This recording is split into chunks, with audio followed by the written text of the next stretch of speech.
Good morning. My name is Narvin. I will discuss the baby's Teresa's case.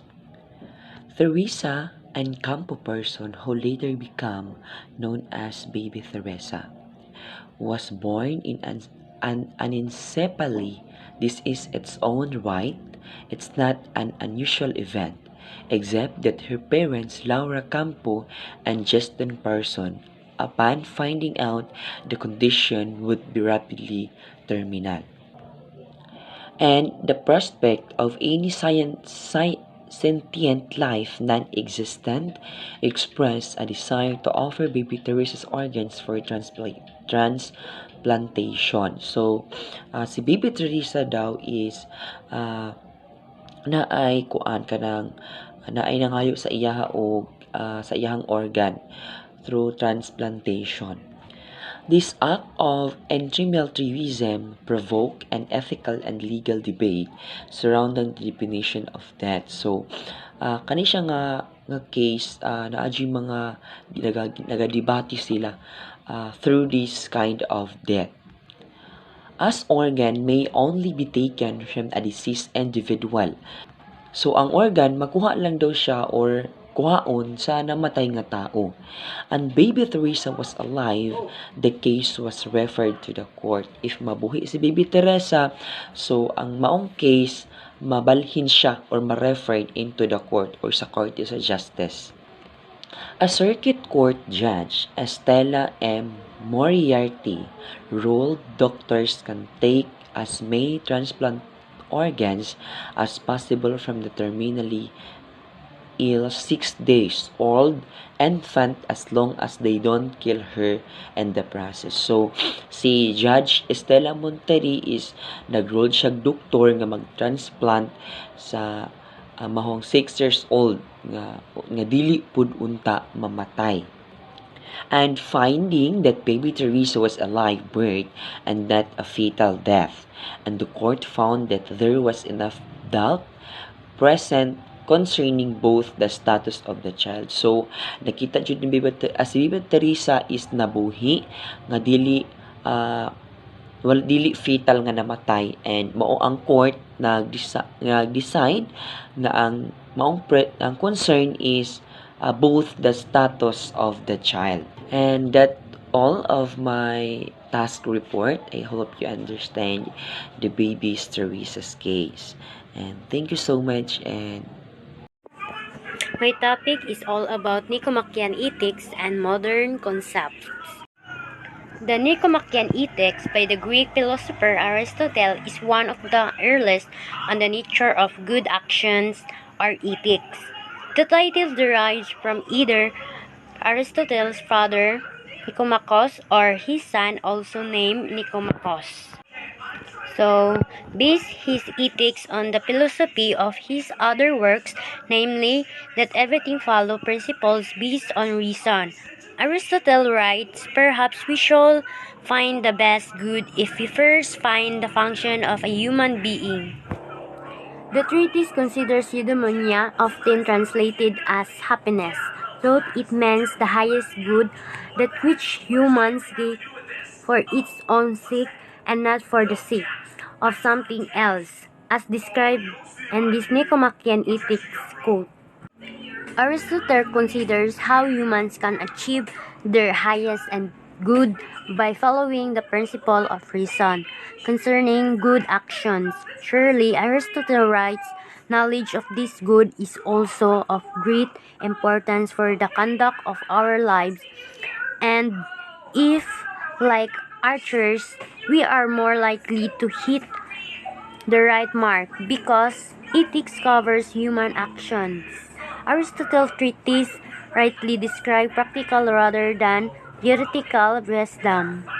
Happiness, then, is found to be something perfect and self-sufficient, being the end to which our actions are directed. Ethics deals not just with the good, but with the highest good. The eudaimon, the pursuit of which is characterized by that which an end of itself is desirable. Thus, the eudaimon is favored by the gods. Humans are morally responsible for their actions because they voluntarily control their behavior and, as rational beings, are aware of what they do. However, to be morally responsible, humans must be free to choose a course of actions without coercion, and they must be aware of their actions as ethical choices.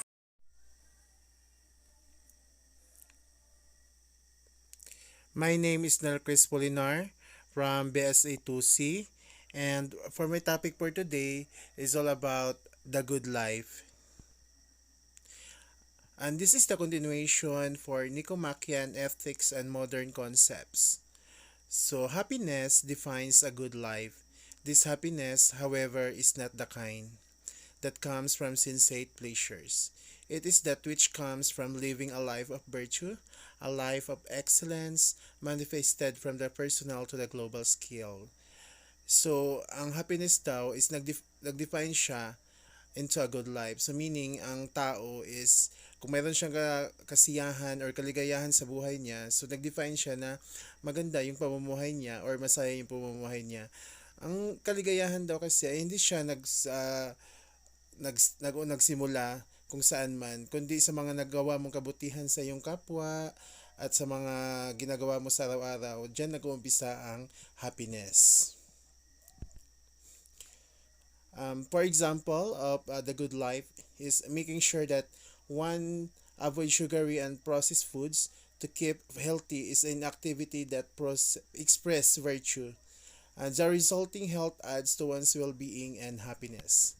So isa sa mga example ng the good life or and the happiness is halimbawa yung may mga halimbawa may mga sakit yung or may sakit yung isa sa mga family member nyo, then binagbawalan siya ng kumain ng mga processed foods, and ang pwede lang sa kanya is yung mga healthy foods. Tapos sinunod niya yun, and ang result is naging mabuti yung kalagayan niya. Nag-cause siya og happiness sa buong family. So the next one is another example is taking care of the environment through proper waste management, which result in a clean environment and adds to people's well-being and happiness. So isa din pala sa magpapasaya sa mga tao or ang pagpapasaya mo sa sarili mo ay yung example ay pag-alaga natin sa kalikasan. So paano ba natin maalagaan ng kalikasan? Sa pamagitan ng proper waste management. Hindi natin basta-basta itatapon ng mga basura natin kung saan lang. So dapat ay itapon natin ito ng maayos at segregate natin ng maayos. So sa ganitong paraan, makakapag-provide tayo ng kaligayahan sa mga tao, sa mga taong sa paligid natin, at makakapag-provide din tayo ng kaligayahan sa ating inang kalikasan dahil inalagaan natin sila ng mabuti.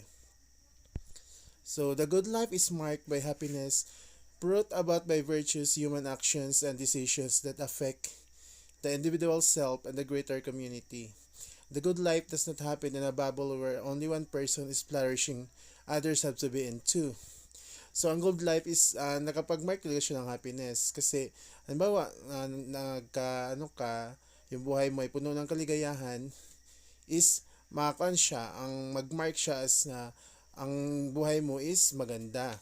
Tapos, hindi rin pwede nga, ikaw lang yung lumigaya, mas maganda din po na lumigaya din yung maraming tao dahil sa simpleng ginawa mo sa kanila. So, hindi pwedeng ikaw lang yung liligaya at magkaroon ng magandang buhay, pati din yung mga taong nakapaligid sa'yo. Virtue plays a significant role in the living and attainment of the good life. Is the constant practice of the good no matter how difficult the circumstances may be. Virtue is the excellence of character that empowers one to do and to be good. So ang virtue is importante talaga siya importante siya na role sa buhay ng bawat tao kasi pag may virtue ka is talagang yung buhay mo ay magiging maganda. Tapos ang virtue din is makakuan siya sa imuhang sa character mo na makapag-empower pa ng mga ibang tao na gumawa ng mabuti sa kapwa. And that's all for my topic. Thank you so much.